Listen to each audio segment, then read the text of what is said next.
வாங்க எது எப்படி இல்ல இன்னைக்கு சிக்கன் பிரியாணி இது செட்டிநாடு ஸ்டைல்ல எப்படி சூப்பரா செய்யலாம்னு பார்க்கலாங்க. நான் இன்னைக்கு சீரக சம்பா தான் எடுத்து செய்ய போறேன். சீரக சம்பா ஜீரணத்துக்கு ரொம்ப நல்லது. செட்டிநாடு ஸ்டைல்ல பாத்தீங்கன்னா தலப்பாக்கட்டில எல்லாம் பாத்தீங்கன்னா சீரக சம்பா அரிசி தான் மெயினா யூஸ் பண்ணிருப்பாங்க.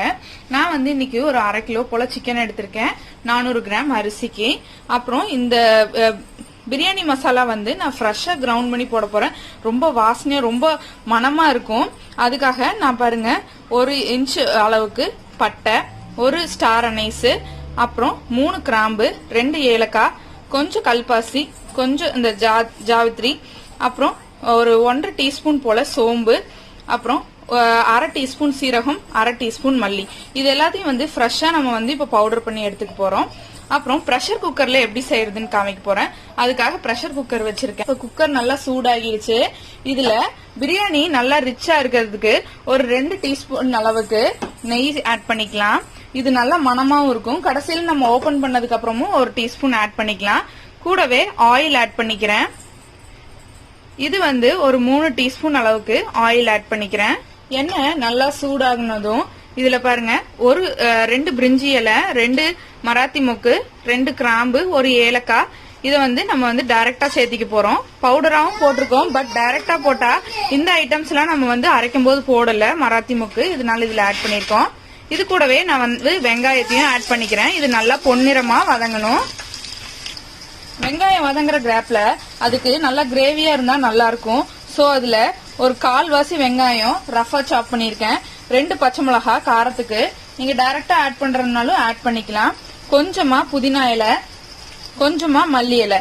இதெல்லாம் நம்ம இதெல்லாம் நம்ம மிக்சியில அரைச்சு போடும்போது கொஞ்சம் நல்லா பிளேவரிங்காவும் நல்ல ஒரு கிரேவி கன்சிஸ்டன்சி நல்லா வரும். இப்ப இதை நான் மிக்சியில அரைச்சு எடுத்துக்க போறேன்.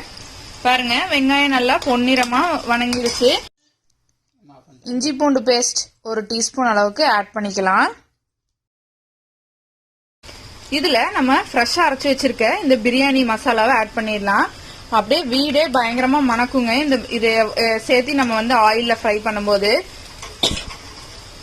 இது கூட நான் அரைச்சு வச்சிருந்த பேஸ்ட் இதையும் உள்ள ஆட் பண்ணிக்கிறேன். இது இப்போ நல்லா சுண்டி நல்லா வணங்கி வரணும். இப்போ இந்த பிரியாணி மசாலா நல்லா ஒண்ணு சேர வதங்கிருச்சு. இதுல நான் ஒரு தக்காளி நல்லா சின்ன சின்னதா வெட்டி வச்சிருக்கேன். 1 டீஸ்பூன் அளவுக்கு சில்லி பவுடர் ஆட் பண்ணிக்கிறேன்.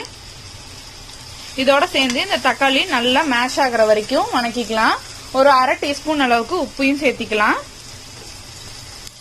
பாருங்க இப்ப மசாலா நல்லா வதங்கி இருக்கு. இதுல நான் ஒரு கை அளவுக்கு புதினா அப்படியே ரஃபா சாப் பண்ணிருக்கேன். ரொம்ப பொடியா சாப் பண்ண வேண்டாம். ரஃபா சாப் பண்ணி இதுவும் நல்லா சுருள்ற அளவுக்கு வதக்கிக்கலாம். பாருங்க அந்த இலையோட நல்லா சுருண்டு வதங்கிருச்சு. நான் இப்போ அந்த சிக்கனை உள்ள ஆட் பண்ணிக்கிறேன்.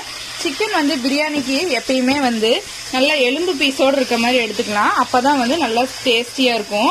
அந்த எலும்புல இருக்க சார்ல இறங்கி இத நல்லா பெரட்டி விட்டுட்டு ஒரு 5 நிமிஷம் மூடி வச்சுக்கலாம். 2 கப் அரிசி எடுத்திருக்கேன். 1 கப் அரிசிக்கு 2 கப் அளவு. அதுல நான் 1 கப் மட்டும் தேங்காய் பால் எடுத்திருக்கேன். மீதி 3 கப் தண்ணி ஊத்திக்க போறேன். தேங்காய் பால் ஊத்தணும் அப்படின்னா அந்த செட்டிநாடு ஸ்டைல் எக்ஸாக்டா வருங்க. நல்லா மணமா இருக்கும். நான் இதோடய சேர்த்து இப்போ அரிசியும் போட்டுக்க போறேன். தண்ணி கடைசியா ஆட் பண்ணிக்கலாம். இப்போ இந்த தேங்காய் பாலோட சேர்ந்து இந்த ரைஸ் நல்லா பெரட்டி விட்டு லைட்டா ஒரு கொதி வரணும். பாருங்க இப்ப இந்த தேங்காய் பாலோட அது கொதி வர ஆரம்பிக்குது. இந்த ஸ்டேஜ்ல நம்ம தண்ணி ஆட் பண்ணிக்கலாம் இதுக்கு தேவையான அளவு. பாருங்க பார்க்கவே கலர்ஃபுல்லா இருக்கு. இது பாத்தீங்க அப்படின்னா தலப்பாக்கட்டில எல்லாம் குடுக்கற மாதிரி நல்லா அந்த லைட் பிரவுனிஷ் கலர் நல்லா வரும். இந்த ஸ்டேஜ்ல நம்ம உப்பு பார்த்து பத்தலைன்னா ஆட் பண்ணிக்கோங்க. எனக்கு கொஞ்சம் கம்மியா இருந்தது, நான் ஒரு 1/2 டீஸ்பூன் போல ஆட் பண்ணிக்கிட்டேன். அவ்வளவுதான். இப்போ நான் குக்கர் க்ளோஸ் பண்ணிட்டு ஒரு 2 விசில் தான் விட்டுக்கு போறேன். அதுக்கு மேல ஒரு விசில் விடாதீங்க, குழஞ்சு போயிடும். ஆஃப் பண்ணி அதுக்கப்புறம் விசில் அடங்குற வரைக்கும் பொறுமையா இருந்து ஓபன் பண்ணிக்கலாம். பாருங்க 2 விசில் ஆஃப் பண்ணி ஒரு 15 நிமிஷம் போல ஆயிருக்கு. இதுல இப்பதான் கடைசி விசில் இதாகி நான் ஓபன் பண்ண போறேன். பாருங்க சூப்பரா வந்திருக்கு நம்மளுக்கு அந்த பிரவுனிஷ் கலர்ல. இதுல நான் இந்த கொத்தமல்லி தலையும் புதினாவும் நல்லா பொடியா சாப் பண்ணிருக்கேன். இது உள்ள ஆட் பண்ணிட்டு நம்ம அப்படியே வந்து கலந்து விட்டுறலாம் அழுங்காம.